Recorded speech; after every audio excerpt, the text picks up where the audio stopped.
Bismillahirrahmanirrahim. Assalamualaikum warahmatullahi wabarakatuh. Kami mahasiswi dari Sekolah Tinggi Ilmu Tarbiyah Rakyat Santang.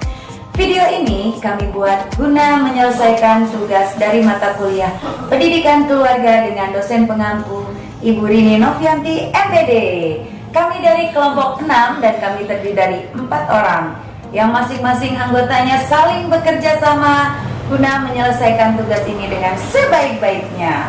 So, langsung saja kita saksikan video presentasi dari kelompok kami. Let's check it out.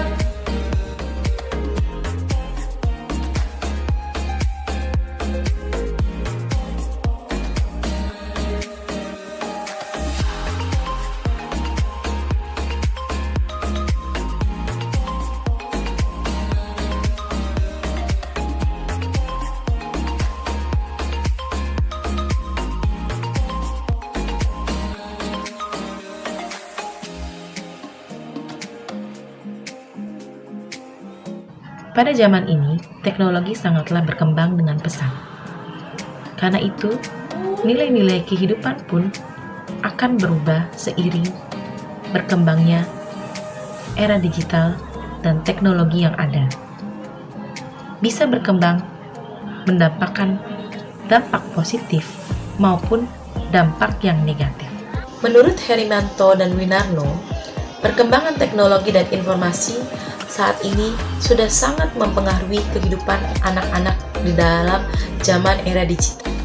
Itu terlihat karena anak-anak pada zaman ini sangat banyak menggunakan internet dan media sosial dalam kehidupan sehari-hari.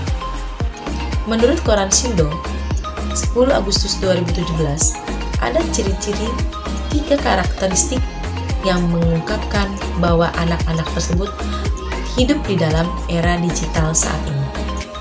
3 ciri karakteristik utama yaitu connected, kreatif, dan confidence.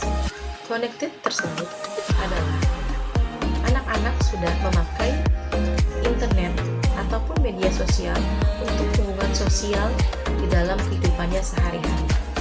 Karakteristik selanjutnya yaitu kreatif.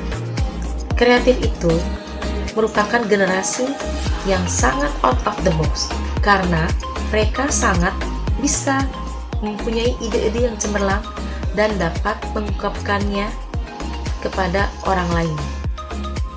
Karakteristik selanjutnya yaitu confidence. Generasi ini merupakan generasi yang sangat percaya diri sehingga mereka bisa mengungkapkan pendapatnya maupun bisa berdebat dengan orang-orang yang di sekitarnya karena mereka sangatlah percaya diri. Dengan melihat perkembangan di dalam era digital ini dan penggunaan internet yang ada saat ini, serta melihat ciri-ciri dan karakteristik anak yang hidup di dalam era digital kali ini, maka peran orang tua ataupun pola asuh dari orang tua sangatlah penting untuk anak-anak yang hidup dalam era digital kali ini. Karena peran orang tua sangatlah bisa menentukan anak-anak siap atau tidak dalam mengikuti perkembangan zaman yang ada saat ini. Pola asuh pendidikan anak di era digital. Keluarga adalah bagian terkecil dari masyarakat yang terdiri dari kepala keluarga dan beberapa orang yang berkumpul serta tinggal pada satu tempat di bawah satu atap dan dalam keadaan saling ketergantungan. Umat Islam menjadikan Al-Quran sebagai pedoman hidup dan solusi akan permasalahan-permasalahan sosial yang dihadapi dalam kehidupan berkeluarga dan bermasyarakat. Namun seiring dengan perkembangan zaman, apa yang menjadi ajaran Islam dalam kehidupan keluarga sudah jauh dari harapan dan tujuan sebagaimana yang telah ditentukan dalam Al-Quran serta hadis Nabi Muhammad SAW. Berdasarkan riset yang dilakukan oleh Asli dalam jurnalnya yang berjudul Peran Pola Asuh Orang Tua di Era Digital, terdapat 4 pola komunikasi yang dapat diaplikasikan dalam pendidikan anak di era digital, yang tentunya tetap disinkronkan dengan pola asuh yang sudah ada sebelumnya. yaitu pola otoriter, permisif, dan demokratis. Yang tentunya ketiga pola asuh tersebut disesuaikan dengan kondisi dan situasi anak.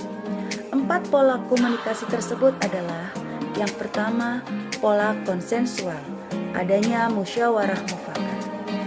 Pola komunikasi dari tipe ini bahwa selaku orang tua dengan senang mengajak mengobrol anak-anaknya, namun segala keputusannya tetap terletak kepada orang tua.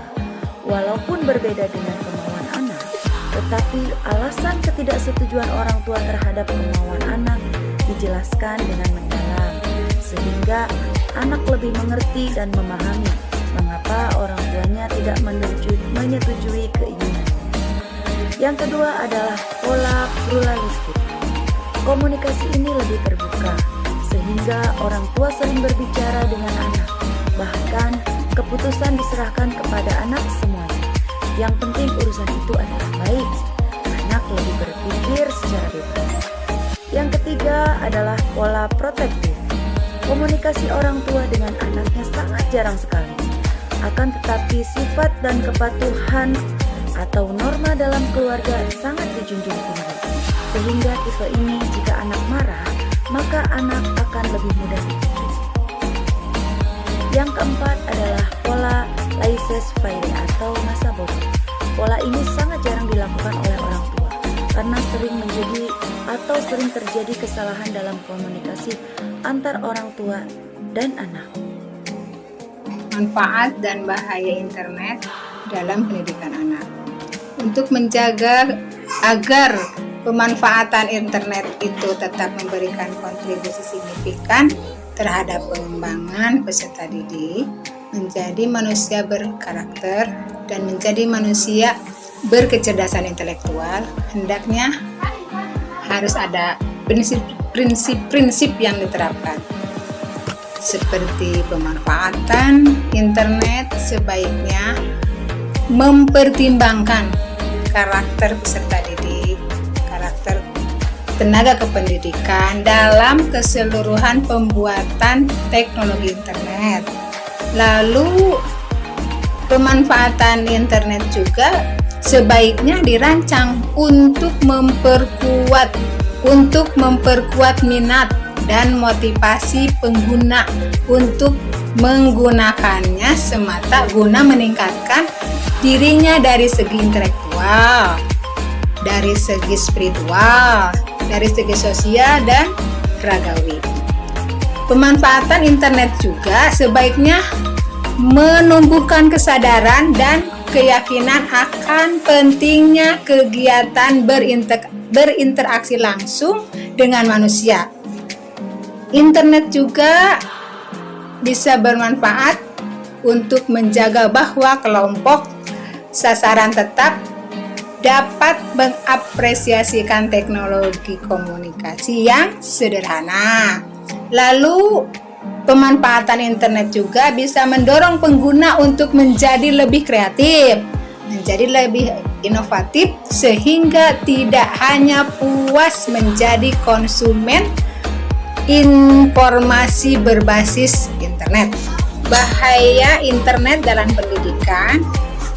Jill dan Simon mengatakan bahwa era digital itu benar-benar telah mampu mengubah peradaban manusia ke arah yang lebih memudahkan manusia dalam segala bidang.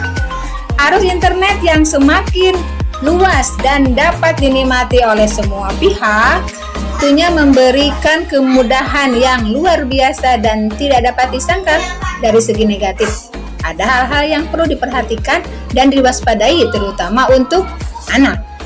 Adapun bentuk bahaya yang mungkin saja muncul akibat penggunaan internet itu adalah adanya konten atau gambar yang tidak pantas dilihat oleh anak. Sengaja tersebut menjadi penyebab penglihatan buruk, masalah tidur, konsentrasi jadi sulit berkonsentrasi atau menurunnya prestasi belajar. Juga dapat menyebabkan anak tidak bisa membatasi aktivitas fisik dan sosial anak dengan lingkungan, serta juga dapat menunda perkembangan bahasa anak. Itulah dan penyebab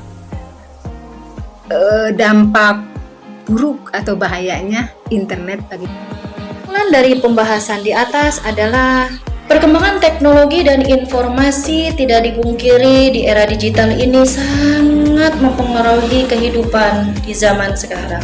Kemudahan yang dapat kita nikmati di era digital ini, kita dapat mengakses dan mengetahui informasi apapun yang kita butuhkan.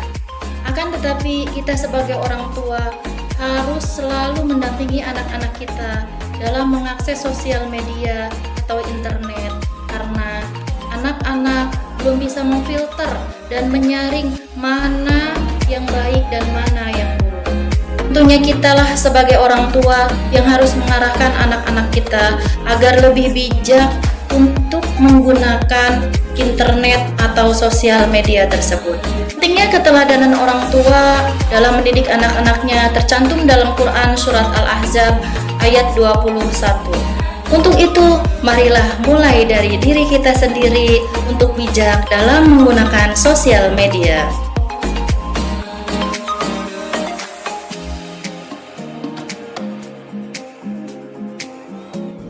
Itulah video yang dapat kami persembahkan. Semoga bermanfaat untuk kita semua. Terima kasih atas perhatiannya. Wassalamualaikum warahmatullahi wabarakatuh.